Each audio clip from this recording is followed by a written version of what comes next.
zurück auf meiner Lieblingsstrecke, zurück in Kanada, wo wir die letzten ein, zwei Saisons eigentlich immer gut performt haben, wo wir regelmäßig hier auf dem Podium standen, sogar oben auf der 1. Ja, teilweise haben wir die Konkurrenz deklassiert. Ist, glaube ich, hier der richtige Ausdruck. Also viele, viele Sekunden Vorsprung gehabt, ins Ziel gefahren. Und ja, anders als in Aserbaidschan fahre ich hier dann wieder gefühlt oder sehe ich dann wieder gefühlt so schon wieder Weltmeister aus. Aber so ist es gar nicht. Aber witzigerweise sieht man dann mal wieder, wo die KI wirklich stärker ist und wo die KI wirklich auch mal ihre Schwächephasen hat. Ist komisch, dass es halt immer wieder auf den gleichen Strecken ist.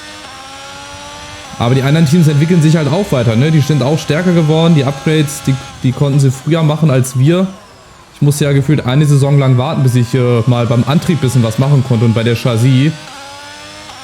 Aber wir müssen wieder in die Erfolgsspur. Wir müssen jetzt wieder ein paar Rennen gewinnen. Warum nicht heute damit anfangen und in Silverstone dann damit weitermachen? Wir kämpfen momentan mit Verstappen um Platz 1. Achtung, oh, ein bisschen abgekürzt, aber das reicht wohl gerade noch. Ja gut, locker für die Pole Position. Dafür, dass ich da ein bisschen abgekürzt habe, aber ist egal. Okay, großartige Leistung. Du warst wirklich großartig. Das war eine fantastische Fahrt.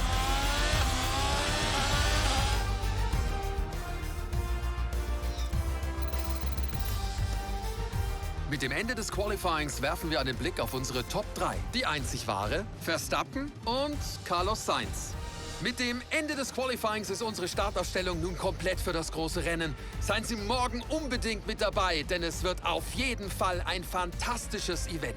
Ich denke mal, wenn ich nicht abgekürzt hätte bei der letzten Kurve, wäre ich vielleicht Zweiter oder Dritter gewesen. Sainz auf der 3, Sergio Perez nur Fünfter.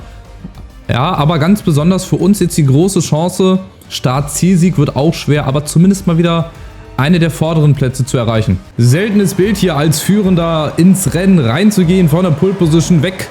Verstappen direkt auf der 2, den muss ich halt in Kurve 1 versuchen direkt irgendwie zu stoppen. Der Start ging auf jeden Fall besser. Verstappen versucht es jetzt schon mal innen hier vorbei, aber wird er nicht schaffen, denn ich ziehe hier wieder innen vorbei. Bin halbwegs gut wieder auf der Ideallinie und dann bin ich jetzt erstmal auf der 1, aber Verstappen, der schart schon mit den Hufen. Hier aufgepasst. Hier kann man sich ganz, ganz schnell eine Strafe holen. Da ist die 4 auch ganz, ganz hart. Lässt da auch nichts dem Zufall oder überlässt da auch nichts dem Zufall. Und jetzt heißt es halt verteidigen. Pushen, pushen, pushen. Start-Zielsieg wird es, glaube ich, nicht. Dafür sind die anderen halt einfach zu stark. Aber ich versuche trotzdem, mich mit meinen Mitteln hier zu verteidigen, so gut es geht. Und vertraue auch einfach, dass ich diese Strecke gut drauf habe. Fragt sich nur wie lange, fragt sich nur, wann die anderen dann mal aus der Haut fahren oder beziehungsweise rauskommen und die Muskeln spielen lassen, weil normalerweise müssten die ganz vorne sein, aber ich wehre mich trotzdem hier mit Haut und Haaren. Ja, da gab es schon den ersten kleinen Dreher da, ja, zwischen zwei Alpha-Fahrern in der Haarnadel. Aber geht weiter ohne Safety Car. Oh, hier auch aufgepasst. Da kann ich auch ganz schön mal die Bande knutschen, aber wir sind momentan Erster. Nach der ersten Runde, überraschenderweise. Hat alles gut funktioniert. Und jetzt muss ich mir halt irgendwie Vorsprung rausfahren. Ich habe die Boxengasse dann noch. Den Boxenstopp, wo ich auch viel machen kann. Achtung, da ist es nämlich schon die erste Verwarnung. Das geht da oben ganz, ganz schnell. Natürlich ist das gut, dass man 2 Verwarnungen hat, aber die dritte, die sollte man dann sich nicht unnötig holen, weil dann wird es echt schwer, hier irgendwie noch ein paar Punkte zu holen. Aber manchmal muss man auch zu solchen Mitteln greifen, ne? Hier muss ich auch aufpassen, da kann man sich auch leicht drehen. Ich mache es den anderen auch wieder unnötig leicht. Durch meine Fahrfehler hier. Bin schon dabei, hab fast 100%. Ja, ich spare halt immer so ein bisschen auf diese lange Gerade hier. Die wird nämlich entscheiden, was auch gleich DRS betrifft. Da werden die anderen natürlich Gas geben, das ist klar, wie immer. Aber gut, same procedure as every Grand Prix, würde ich sagen. Wir allein gegen alle. Und wir jetzt erstmal gegen Verstappen. Das DRS wird in dieser Runde aktiviert. Wir können das DRS nutzen, wenn du höchstens eine Sekunde hinter dem Wagen vor dir und in der DRS-Zone liegst. Völlig okay. Ich sehe halt wirklich die einzige Chance zu überholen für die anderen. Oh, war auch ganz knapp. Sehe ich halt auf den beiden DRS-Geraden. Ansonsten hier in den Kurven gibt es eigentlich nicht so viele Möglichkeiten. Und vielleicht Vielleicht kann ich mich ja mal irgendwann zu gegebenen Zeitpunkt mal absetzen entscheiden, aber wenn ich schon sehe, dass Verstappen hier mit DRS ankommt, da kann ich die Hoffnung schon wieder verschwinden lassen. Aber ich habe ERS gut aufgefüllt.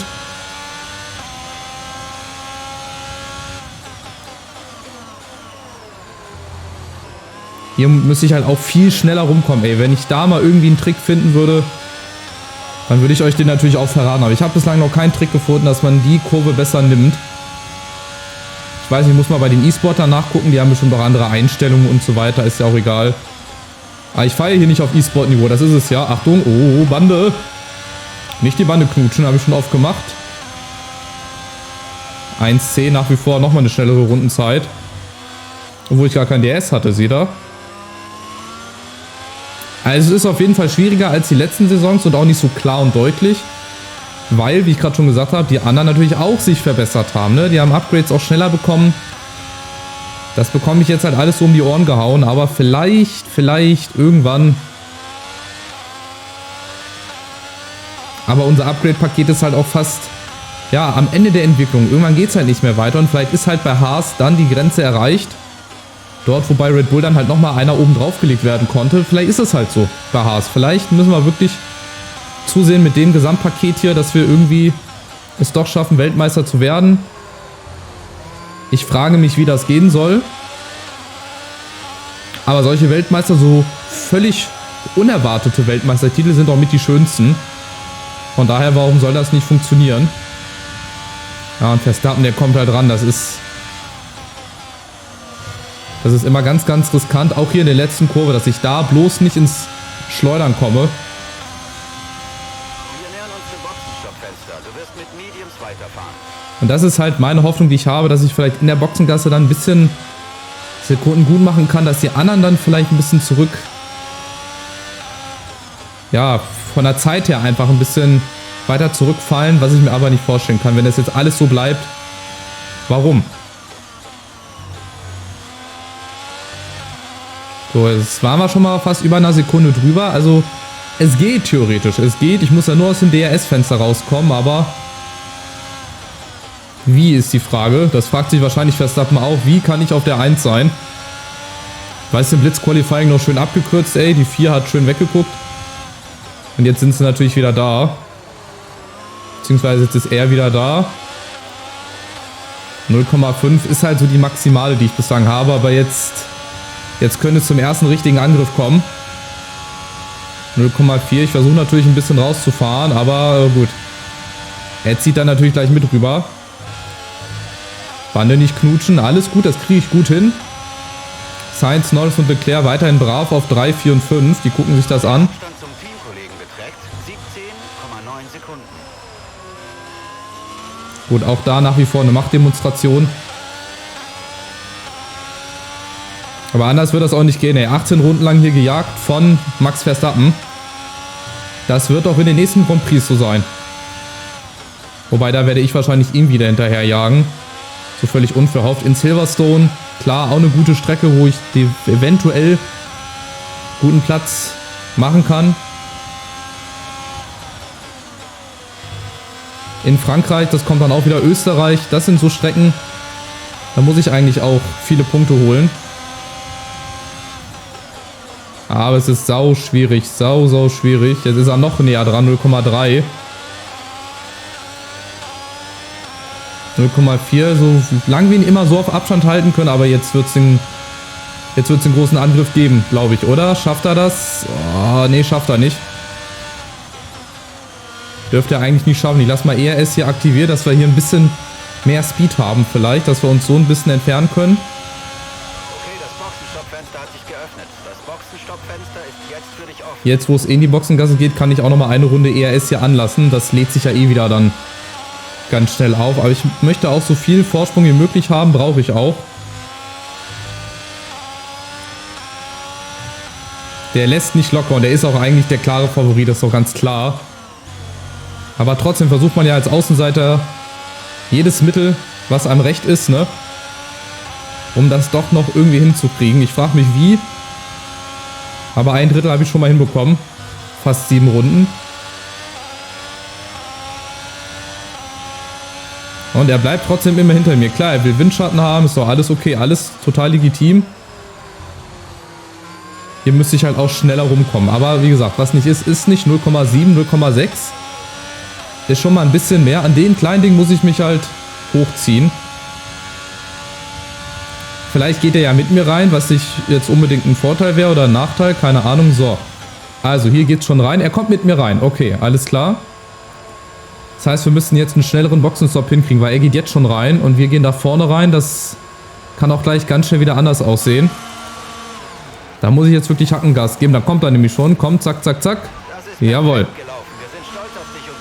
Ungefähr der gleiche Abstand. Jetzt die Frage, wer kann uns vorne vielleicht ein bisschen helfen? Guck mal, vielleicht Latifi, der den aufhalten kann. Achtung, lass mich doch noch vorbei. Genau. Und halte Verstappen dafür ein bisschen auf. Latifi, warte kurz. Der lässt mich doch jetzt hier vorbei, hoffentlich. Genau. Achtung, nee, er zieht innen doch nochmal vorbei. Latifi, was macht der denn? Ja, und Verstappen hält er Gott sei Dank ein bisschen auf. Aber das war gerade auch wieder riskant. Sein Urgroßvater. Ja, aber das Wichtige ist, dass Verstappen erstmal hinter ihm bleibt. Dass er da nicht dran vorbeikommt, wird er natürlich gleich. Natürlich, wenn er in die Boxengasse fährt. Aber dass ich mir so ein bisschen Luft vielleicht mal verschaffen kann, auch vor Verstappen. Das wird aber leider nichts werden. Das hatte ich mir ein bisschen besser oder ein bisschen schöner ausgemalt. Wird aber leider nichts werden. 1,3 Sekunden bei Verstappen. Nee, das kann ich mir vor... Oh, Vorsicht, von der Backe kratzen. Wenn ich hier einmal gegen krach, dann ist aber Schluss. Lustig. So, und das werden wir jetzt auch gleich sehen. Latifi drinne. Verstappen ist wieder Zweiter, mindestens mal. Vorne ist Sergio Perez. Ja, super. Im Sandwich mit Red Bull. Ich kann mir auch Schöneres vorstellen. Aber Sergio Perez war dann halt noch nicht, ne? Der wird dann auf Soft wechseln. Der hat jetzt schöne 11 Sekunden Vorsprung. Wir knapp über einer Sekunde. Also wir könnten ihn aus dem DRS-Fenster raus haben. Aber auch nur für eine bestimmte Zeit, weil irgendwann wird er nochmal ein bisschen pushen, ein bisschen Druck geben. Schade.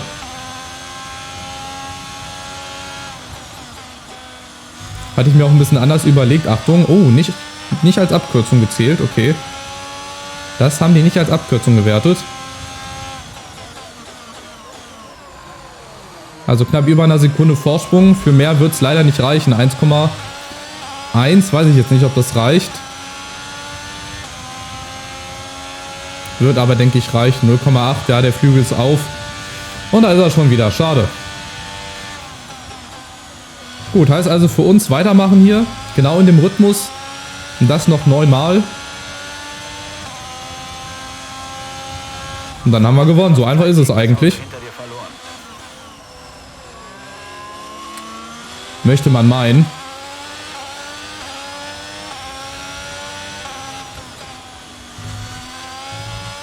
Hier halte ich mich jetzt auch zurück. Hier kassiere ich jetzt auch weniger Strafen. Oder das heißt weniger. Hier kassiere ich jetzt auch keine Verwarnung mehr. Es bleibt bei 1,1. Also es ist aus dem DRS-Fenster draußen. 0,9. Jetzt kommt er wieder ran. Auch ein ganz schmaler Grat hier, auf dem ich mich befinde. Seit Runde 1, seit Rennbeginn.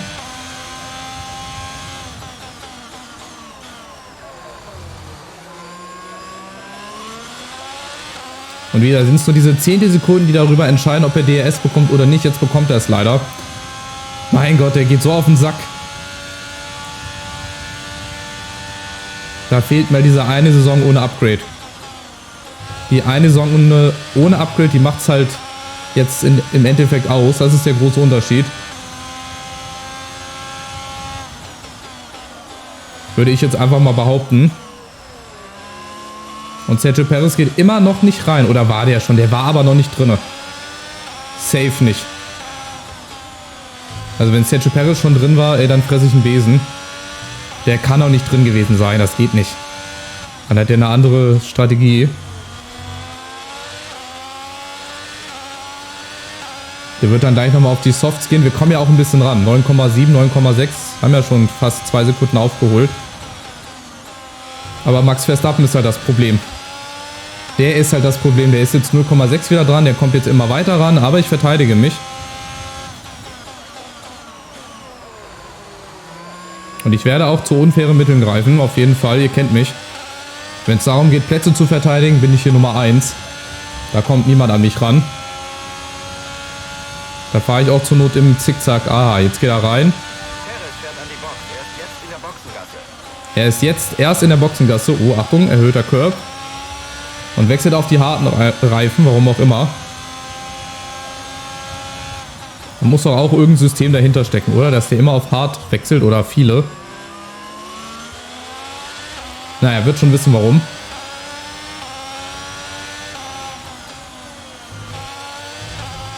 Und wir kämpfen uns hier tapfer durch. Ey, ich höre meinen Motor schon heulen. Achso, apropos, ich kann vielleicht mal ein paar Teile wieder upgraden. Wenn ich mal hier drauf schaue, sind ganz viele Sachen schon verschleißt. 45% Getriebe. Habe ich am Frontflügel leichten Frontflügelschaden? Okay. Habe ich gar nicht bemerkt. Wo denn?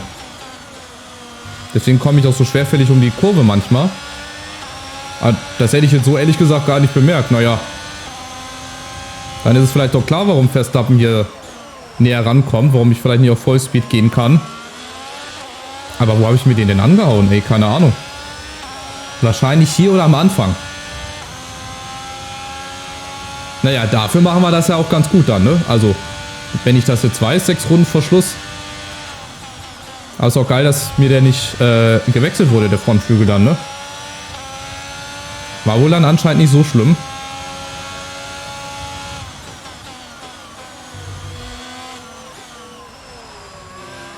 Sieht sehr, sehr gut aus. Komm, noch 5 Runden. Wir machen das echt klasse.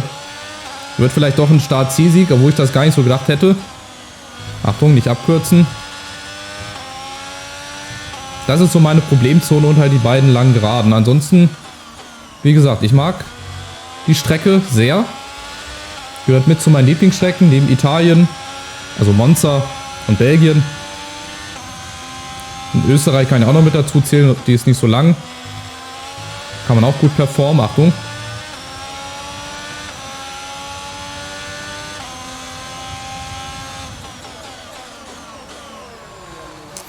Das war nicht so gut, bisschen zu weit nach draußen gekommen und da natürlich jetzt Verstappen. Das ist seine Chance jetzt. Die habe ich nicht gut genommen. Der große Fehler. Verstappen kommt jetzt natürlich. Der Flügel ist geöffnet, versucht rechts vorbei. Ja, ich versuche mal vorbeizulassen, aber schafft dann nicht. Ganz, ganz knapp. Und da versucht er es wieder. Ja, er kommt mit Vollspeed. Aber ich versuche es trotzdem, mich hier vorbei zu kämpfen. Mit vielleicht auch unfairen Mitteln. Dadurch kommen die anderen natürlich jetzt auch wieder ran. Und die können Verstappen auf der anderen Seite ein bisschen gefährlicher werden.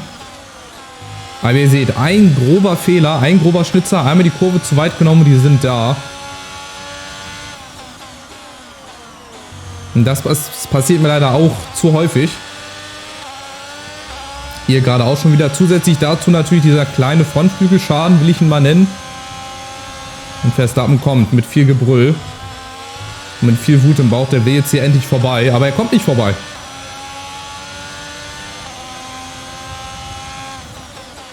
Bislang ist hier kein Vorbeikommen, Gott sei Dank. Achtung, wieder ganz eng genommen. Und Leclerc darf sich da gerne auch mit einreihen hier. Dann wird das ein richtig spannendes Schlussrennen. 0,3, da kommt Verstappen wieder dran. Reicht aber nicht. Hier auch auf Start und Ziel müssen wir jetzt aufpassen, nicht drehen. Da kann er natürlich auch nochmal vorbeiziehen. Er wird, die letzten 2 der Runden gibt er Vollspeed. Da gibt er Gummi. Und da ist er. 0,2 und Leclerc direkt dahinter. Also der hat jetzt auch hinten ein bisschen Stress. Dann war dieses Abkürzen vielleicht, oder das heißt Abkürzen, dieses etwas weiter neben der Kurve doch nicht so schlecht für uns. Will ich hoffen. Dann kommt Leclerc nämlich jetzt ran, der muss auch nach hinten gucken.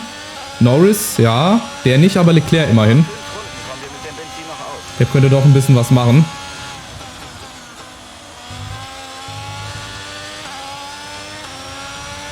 (0,8, 0,9). Ein bisschen größer ist der Vorsprung geworden.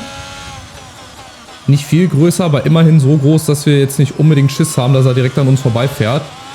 Jetzt über 1 Sekunde, das heißt DRS, obwohl DRS bekommt er. Der wird ja nicht draußen sein. Nee. Das hat er, das bekommt er nach wie vor.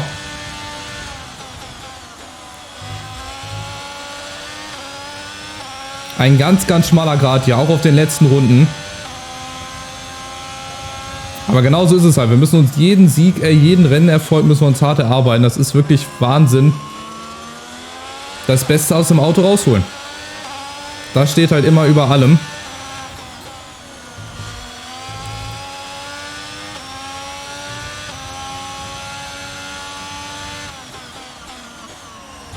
Und besser kannst du es halt dann auch irgendwann nicht mehr machen. Und hoffen. Hoffen und beten, dass Verstappen doch jetzt auch langsam die Puste so ein bisschen ausgeht, aber der wird bis zum letzten Meter wird er hier alles geben. Das ist ganz klar. Das ist wie Sergio Perez. Der holt dann auch nochmal zusätzlich die zweite Luft her. Woher auch immer. Das frage ich mich immer. Woher? Aber die haben schon ihre Reserve-Kanister irgendwo.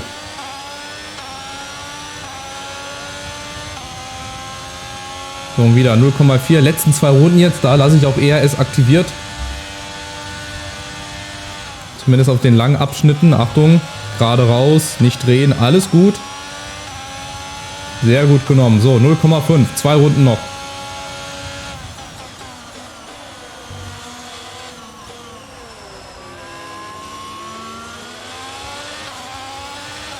Leclerc wird dahinter auch nichts mehr machen können. Dafür ist der Red Bull einfach auch leider zu stark, zu konstant. Oh, zweite Verwarnung. Gerade nochmal in der vorletzten Runde. Okay, wir sind jetzt gewarnt. Noch einmal so ein Ding. Und wir sind aus dem Podium raus. Und dann wäre es nur Platz 4 oder sogar Platz 5 im schlimmsten Fall.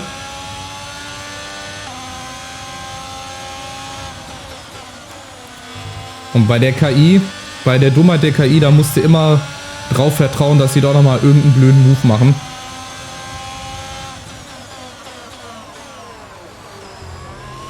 Das ist halt leider so. Aber ich habe das bislang 17 Runden gut hinbekommen. Jetzt werde ich das auch auf der letzten Runde noch irgendwie hinbekommen. Dass ich mich hier noch einmal gegen Verstappen und gegen Leclerc verteidige und dann zum nächsten Sieg fahre. Also nochmal, voller Fokus, beten und hoffen. Bitte nicht abkürzen. Sonst kriege ich die Verwarnung, die mir den Sieg kostet. So, einmal noch. Gegen Verstappen und gegen den Rest. 0,9 Sekunden Vorsprung, das ist gut. Das ist ein guter Abstand. Achtung, hier gut durchkommen. Ja, keine Verwarnung, super.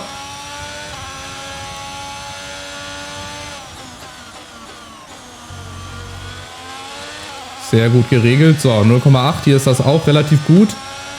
Kann ich mal kurz ERS ausschalten, dass ich das dann auf der langen Geraden nochmal habe.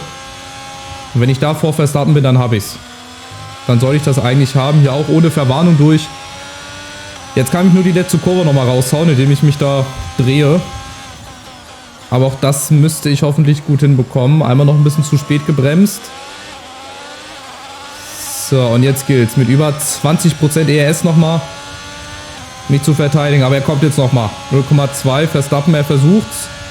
Er wird's ganz rechts probieren, kommt nochmal vorbei, aber er muss bremsen. Da presche ich aber nochmal dazwischen. Ja, ein bisschen unfair. Achtung, und Leclerc schafft das sogar noch. Nein! Also auf den letzten Metern hole ich mir hier den Sieg vor Verstappen. Ganz, ganz knapp und ganz, ganz wild. Das war ein hartes Stück Arbeit. Herzlichen Glückwunsch.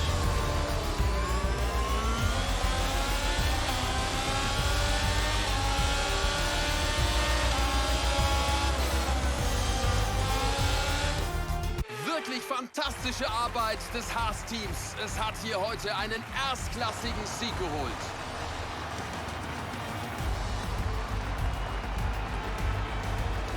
Sag mir, Stefan, wie haben Sie sich heute den Sieg geholt?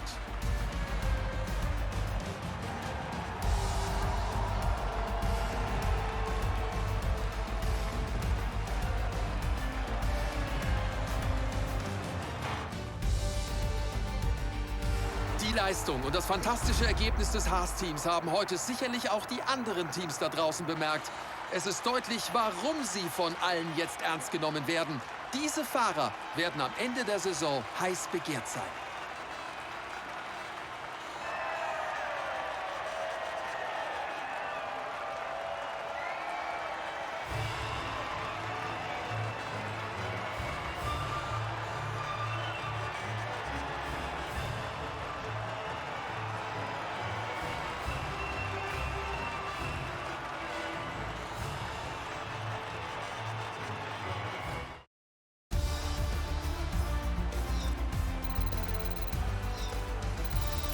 Sehen wir uns nun die Fahrerrangliste an. Nicht das Ergebnis, das der Führende wollte, aber es macht die bevorstehenden Rennen sicherlich noch interessanter. Also Stefan, wer ist für dich Fahrer des Tages? Mein Fahrer des Tages ist Charles Leclerc. Er war heute nicht aufzuhalten auf der Strecke und hat seine Konkurrenten mit Leichtigkeit auf die Plätze verwiesen. Kommen wir zu den Konstrukteuren. Red Bull zieht in der Rangliste weiter davon. Und damit endet ein weiteres Formel-1-Wochenende. Ein Lichtblick sind die Rennen, die noch vor uns liegen, also seien Sie auch bei denen definitiv wieder mit am Start. Ja, also ganz viel Glück, was wir heute gebraucht haben, aber es hat sich gelohnt. Wir haben den Start-Zielsieg, haben wir. Aber auch der Abstand ist natürlich gleich, obwohl, nee, ist nicht gleich geblieben. Oder? Hatte ich jetzt vor dem Rennen gar nicht im Blick. Hatten wir da nicht 10 Punkte Rückstand? Egal. Jetzt haben wir 17 Punkte. Leclerc 31 ist auch wieder ein bisschen rangekommen. Norris, gut, hier bin ich wahrscheinlich wieder der Einzige, der hier für unser Team Punkte holt, natürlich. Und dann geht's weiter. Mit vielleicht ein bisschen neuem Getriebe, würde ich sagen. Aber es wird so in jedem Rennen. Es wird auf Nuancen ankommen, wie immer. Und das wird dann auch über Sieg und Niederlage entscheiden. Auch ein seltenes Bild, dass ich mal die Rivalität hier gewinne. 5:3. Endposition schnellste Runde habe ich übrigens auch beibehalten. Also da konnte wirklich niemand. Selbst Verstappen nicht. Das hat mich auch gewundert. Der hatte doch auch viel mehr Speed eigentlich drauf. Na gut, 1-2 Mal ist er auch von mir aufgehalten worden, erfolgreich. Was auch geplant war. Aber ob das auch in jedem Rennen funktioniert, sei auch dahingestellt. Aber wer weiß, wer weiß. Wer weiß das schon. So, jetzt gibt es erstmal noch ein bisschen Ressourcenpunkte, die ich nicht alle verbraten kann. Und dann ist Silverstone als nächstes dran. Da können wir auch unseren Speed ausspielen. Vielleicht. Schauen wir mal zum Rennwochenende, wie unsere Entwicklung ist in der Chassis, und dann wechsle ich auch das Getriebe nochmal aus. Und bei den anderen Sachen muss ich gucken, ob ich die upgraden kann. Ob ich da wieder eine Stufe zurückgehe oder eine Stufe nach vorne. Wäre eigentlich total doof, dann kriege ich ja eine Gridstrafe. Also im besten Fall gehe ich nochmal nach hinten. So, wir gucken uns das Ganze mal an. Nachrichten, so und so. So, hier sieht es also soweit aus. Die werden am 4. Juli erst fertig, okay. Heißt, dann werden wir auch vor Alpha. Hinter Alpine, Red Bull vorne, die kriegst du halt nicht mehr von der Leistung her. Guck mal, wir haben jetzt gar nicht mehr so viel, was wir upgraden können. Nur bei der Aerodynamik, aber da brauchen wir halt auch erst die Einrichtung Stufe 3. Dann können wir da nochmal ein bisschen nach vorne preschen. Und hier wären wir dann halt, oh, noch 3 Tage, okay. Das heißt, das könnten wir also dann noch schaffen, vor Österreich fertig zu kriegen. Red Bull hat das zum Beispiel schon voll. Und bei uns geht es halt nicht ganz voll. Das meine ich ja mit dem Maximum. Vielleicht ist das unten, das Grüne, ist dann halt unser Maximum, was wir dann erreichen können. Ist ja genauso hier. Höher geht es dann halt nicht bei uns. Von daher, das wird ganz, ganz schwierig. Aber ich meine diesen Bereich, ob ich da dann nochmal zurückgehe, vor allem das Getriebe, oder ob ich da nochmal auf ein komplett neues gehe. Hier 3 und 4, das zum Beispiel. Also ich das auf die 3 mache, das geht ja. 141 Routen, das mache ich auf die 3. Das kann ich ja machen. Das kann ich auf 0. Und irgendwann muss ich halt nochmal in den sauren Apfel beißen und mir eine Gridstrafe holen. Damit ich nochmal hier auf 4, auf 3 hier upgraden kann. Naja, also es bleibt spannend, auf jeden Fall. Nächstes Rennen in Silverstone genauso. Ich bin sehr, sehr gespannt. Wenn es euch gefallen hat, lasst gerne ein Like da, kostenloses Abo, um Saison 4 weiterhin mit Spannung und Freude hoffentlich zu verfolgen. Macht's gut. Ciao, ciao.